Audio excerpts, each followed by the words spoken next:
नमस्कार दोस्तों, विप्र एस्ट्रोलॉजी में आप सबका स्वागत है। आप सब जानते हैं मेरी चैनल पर नक्षत्र सीरीज चल रही है। उसमें हमने अश्विनी नक्षत्र से लेके मृगशिरा नक्षत्र तक के वीडियो बना चुके हैं। मैं अपनी इन्फॉर्मेशन दे चुका हूं। अब आज हम उसके आगे जो आद्रा नक्षत्र है उसके बारे में हम चर्चा करेंगे। देखो, वैसे देखा जाए तो हर एक नक्षत्र के बारे में बोलने जाए तो 2-2 घंटे, 1.5 घंटे तक का वीडियो बन सकता है।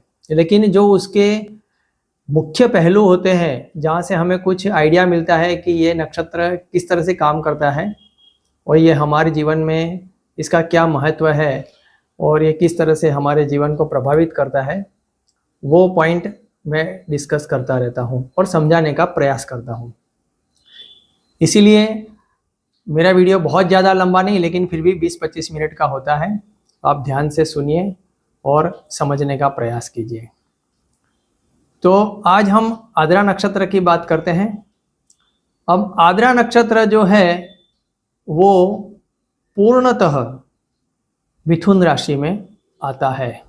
अब हमारी वैदिक किताबों में और पुराणों में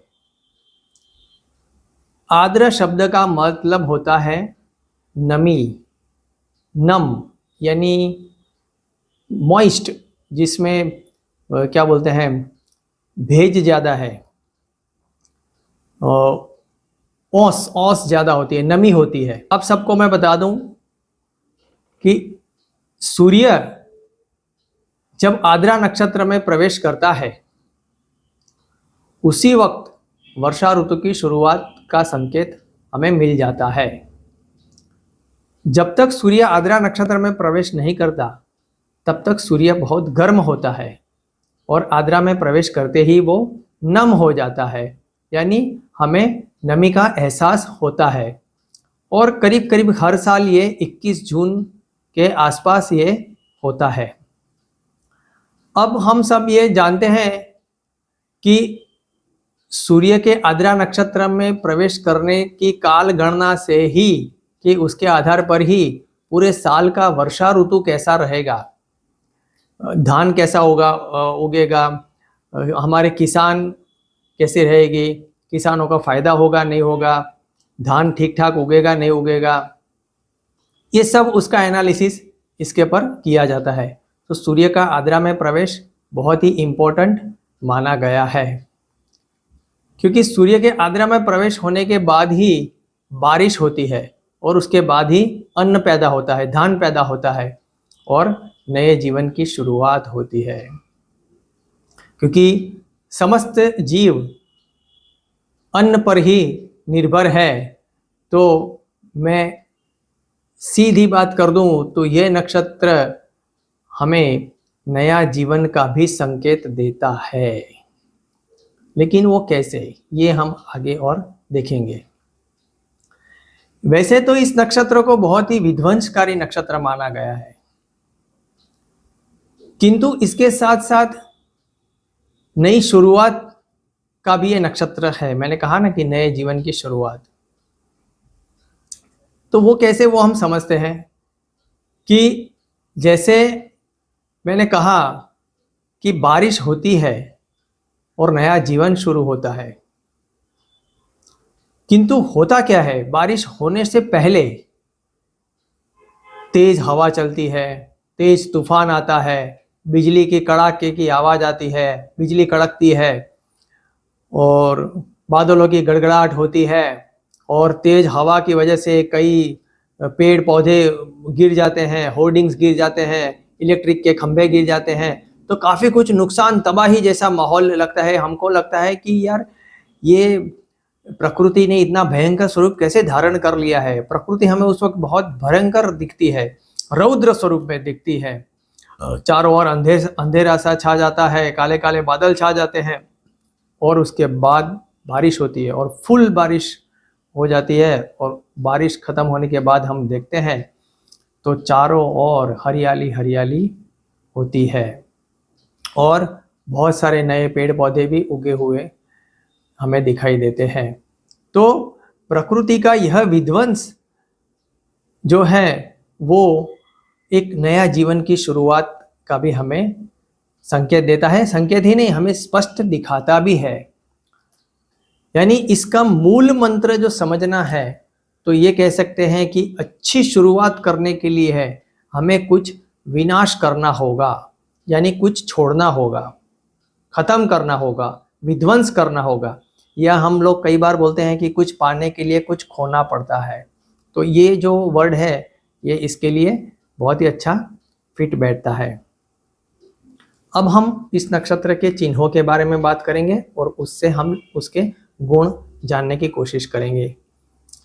इस नक्षत्र का एक चिन्ह तो है आंसू, बूंद आंसू के। तो आंसू भी हमें ज़्यादातर कब आते हैं? जब हम रोते हैं, हम बहुत पीड़ा में होते हैं, दर्द में होते हैं, तो आंसू आ जाते हैं। लेकिन उसके साथ साथ जब हम रोना ख़त्म कर लेते हैं तो हमारी आंखें स्वच्छ हो जाती है और हम काफ़ी फ्रेश भी महसूस करते हैं, तरोताज़ा भी हमें महसूस होता है। और जो हमें कई बार आंसू होने की वजह से आंखों में हमें कई बार चित्र भी धुंधला दिखाई देता है, लेकिन उसके बाद हमें वापस स्पष्ट दिखाई देना शुरू हो जाता है। तो ये इस संकेत से हमें बहुत कुछ सीखने को मिलता है। इसी प्रकार इसका एक और चिन्ह या प्रतीक है हीरा, डायमंड। हीरा इसका साथ कोई जुड़ा हुआ नहीं है, किंतु सिर्फ एक प्रतीक है।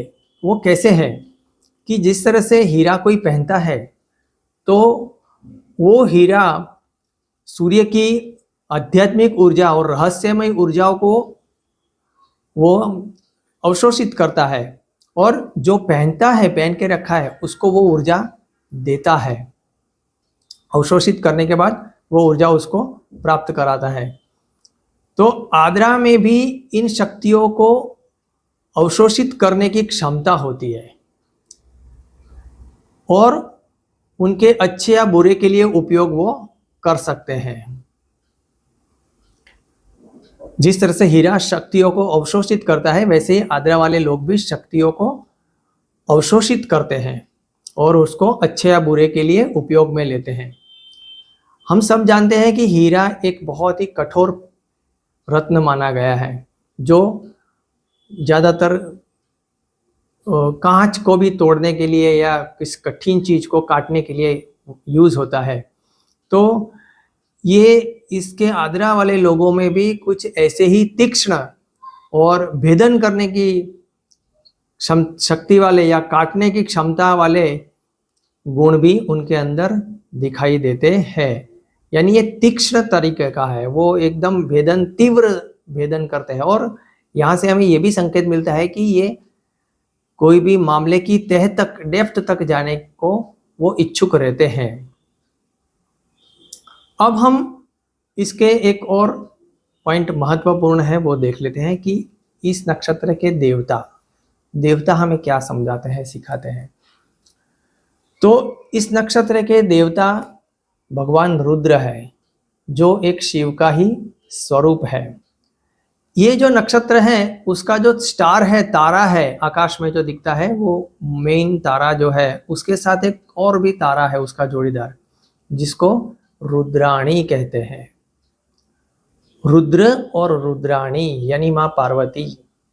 अब ये नक्षत्र मैंने कहा पूर्णतः मिथुन राशि में आता है। अब हम सब जानते हैं मिथुन राशि का जो चिन्ह है वो एक कपल है, एक जोड़ा स्त्री और पुरुष का। तो ये भी कैसे है ये हम देखने का प्रयास करते हैं, समझने का। तो इसमें कहानी कुछ ऐसी है कि ब्रह्मा, जो पूरे ब्रह्मांड के सर्जनहार है, उन्होंने प्रजा उत्पन्न करने के लिए सब भौतिक निर्माण कर दिया। उसके बाद उन्होंने सोचा प्रजा निर्माण करना है। प्रजा उत्पत्ति के लिए उन्होंने अपने जो 4 मानस पुत्र पैदा किए, सनक, सनद, सनातन और सनत कुमार। तो ये चारों पुत्रों को उन्होंने कहा कि भाई अब आप आगे बढ़ो और अपनी प्रजा उत्पन्न करो। लेकिन ये 4 उनके पुत्रों ने सन्यासी बनना पसंद किया और वो आगे प्रजा उत्पन्न नहीं किया उन्होंने। तो इसकी वजह से ब्रह्मा जी बहुत क्रोधित हो गए, लेकिन उन्होंने अपने क्रोध को अपनी भौहों में दबा दिया। इसकी वजह से उनकी भौं से एक रुद्र प्रकट हुए, और वो जो रुद्र प्रकट हुए क्रोध से उत्पन्न हुए, इसलिए उसके अंदर वो स्वरूप भी रौद्र था, लेकिन वो अर्धनारेश्वर के रूप में थे, आधा शरीर पुरुष का आधा शरीर स्त्री का। फिर ब्रह्मा जी ने कहा कि आप दो भागों में विभाजित हो जाइए, एक स्त्री और एक पुरुष। तो फिर वो दोनों विभाजित हो गए, एक स्त्री और एक पुरुष बन गए, जो रुद्र और रुद्राणी। और फिर उन्होंने, ब्रह्मा जी ने कहा कि आप अपनी प्रजा आगे उत्पन्न कीजिए। तो उन दोनों ने फिर आगे अपनी प्रजा उत्पन्न की, और ऐसे करके हमारे किताबों में है कि 11 रुद्र और 11 रुद्राणी भी उत्पन्न हुए, और उसके साथ साथ और भी उनकी प्रजा उत्पन्न हुई। तो ये जो हमें मिलता है शिव पार्वती का जोड़ा, कपल, एक पुरुष एक स्त्री, ये मिथुन राशि का मुख्यतः सिंबल भी यही है, ये हम सब देखते हैं। अब जो रुद्र है शिव, जो विनाशकारी और परिवर्तनकारी पहलुओं का प्रतिनिधित्व करते हैं। रुद्र को तूफान के देवता के रूप में भी देखा गया है, और जो रुद्र का जो संबंध है वो अराजकता, अव्यवस्था और तबाही लाने के लिए उनकी पहचान है। लेकिन वो जो कुछ भी है वो खास करके कुछ नया परिवर्तन लाने के लिए, कुछ नया सर्जन के लिए ये सब होता है। आपको एक चीज़ ये भी बता दूं कि जो इसका जो स्टार है, बेटुलियस करके नाम है उसका, जो रुद्र आद्रा नक्षत्र का, वो एकदम लाल चमकीला है, इसको लाल दानव भी बोलते हैं। और आज के साइंस ने भी एक्सेप्ट किया है कि ये भयानक स्टार है, और ये आगे चल के मतलब बहुत ही जल्दी, जो वैसे देखा जाए तो बहुत टाइम है, 1 लाख साल का करीब समय है, लेकिन फिर भी वैज्ञानिकों के तौर पर ये बहुत जल्द समय बोलते हैं कि ये सुपरनोवा बन जाएगा और विध्वंस करेगा ब्रह्मांड में जाके। तो ये स्टार भी विध्वंस करेगा, ऐसा आज का साइंस भी ये कह रहा है। जैसे मैंने कहा, नई फसल और नई हरियाली लाने के लिए बारिश की ज़रूरत है, बारिश लाने के लिए तूफान लाने की ज़रूरत है, तो ये है। और बारिश होने के बाद जो घास फूस और पूरा हरियाली उगती है, जीव जंतु भी बहुत उगते हैं। तो हम सब जानते हैं कि बारिश के बाद ही नया जीवन शुरू होता है, और ये कह सकते हैं कि ये जो नक्षत्र है ये आत्माओं का पृथ्वी लोक में आने का प्रवेश द्वार है। यहीं से आत्माएं पृथ्वी लोक में आती है और फिर शरीर धारण करती है। मैं क्यों कह रहा हूं? क्योंकि कृष्ण भगवान ने गीता जी में भी 3 अध्याय में 14वें श्लोक में कहा है अर्जुन को कि जीव उत्पन्न होता है धान से, यानी अन्न से। जीव पैदा होता है अन्न से, और अन्न पैदा होता है बारिश से, और बारिश आती है यज्ञ कर्म से। तो ये जो बारिश आती है, ये बारिश के बूंदों में आत्माएं प्रवेशती है, और वो आत्माएं किसी भी वनस्पति में प्रवेश करती है, और वो वनस्पति जो जीव खाता है उसमें प्रवेश करती है, और फिर उसके वीर्य से दूसरे उसके सहयोगी में प्रवेश करके फिर वो फलित होके वो जीव, नया जीव पैदा होता है। तो इसीलिए इस नक्षत्र को नई शुरुआत या नया जीवन देने वाला भी कहा गया है। हम इस नक्षत्र वालों के जो मुख्यतः जो गुण होते हैं ये हम फटाफट देख लेते हैं।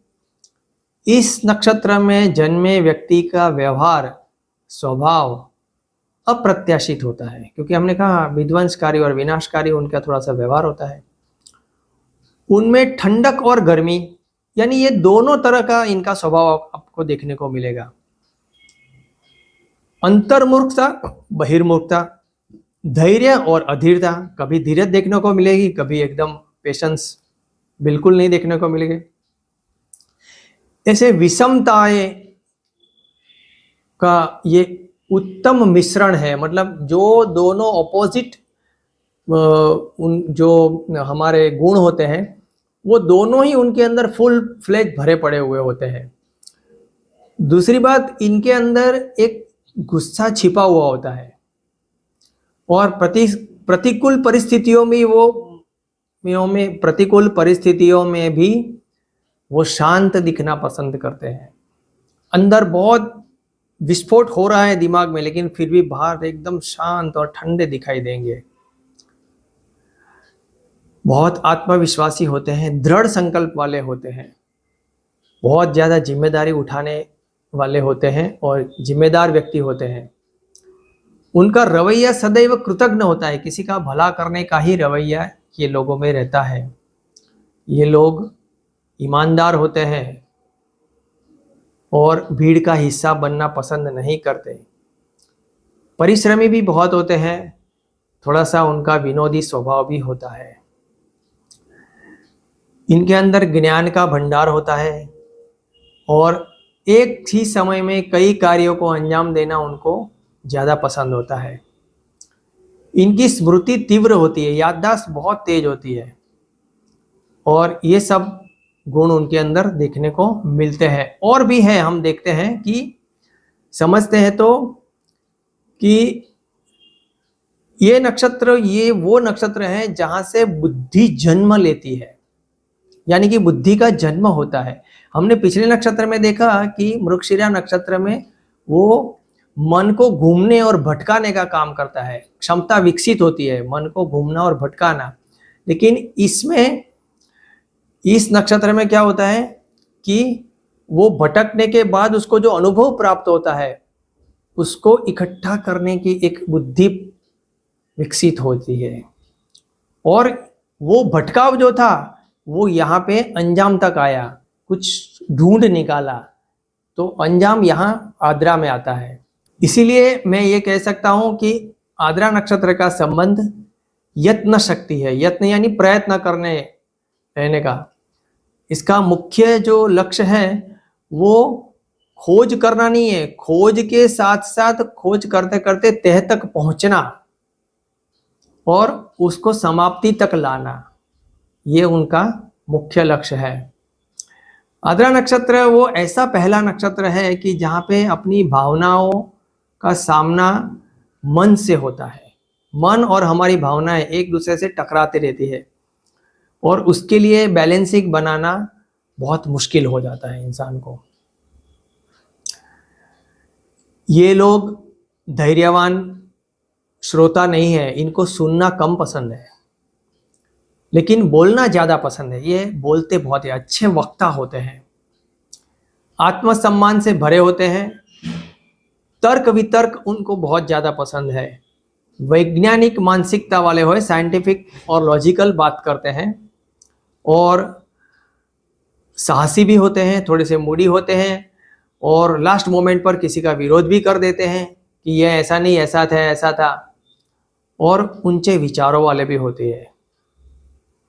कई बार उनकी जीभ बहुत तेज तर्रार चलती है, तलवार की तरह गहरी चलती है, यानी उनकी बोली भी होती है वो तेज तर्रार होती है, किसी को चुभ जाती है। इसलिए कई बार हमने देखा है आद्रा नक्षत्र वालों की बोलना बहुत ही रफ एंड टफ भी हमें देखने को मिलता है।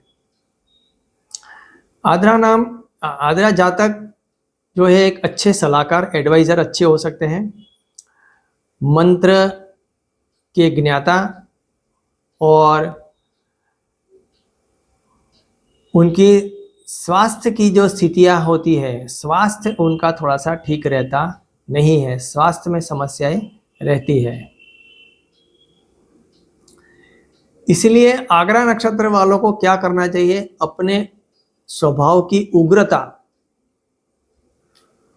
को कंट्रोल में रखने की जरूरत है और विनाशकारी मार्ग का अनुकरण नहीं करना चाहिए या उसको भी कंट्रोल करने की आवश्यकता है।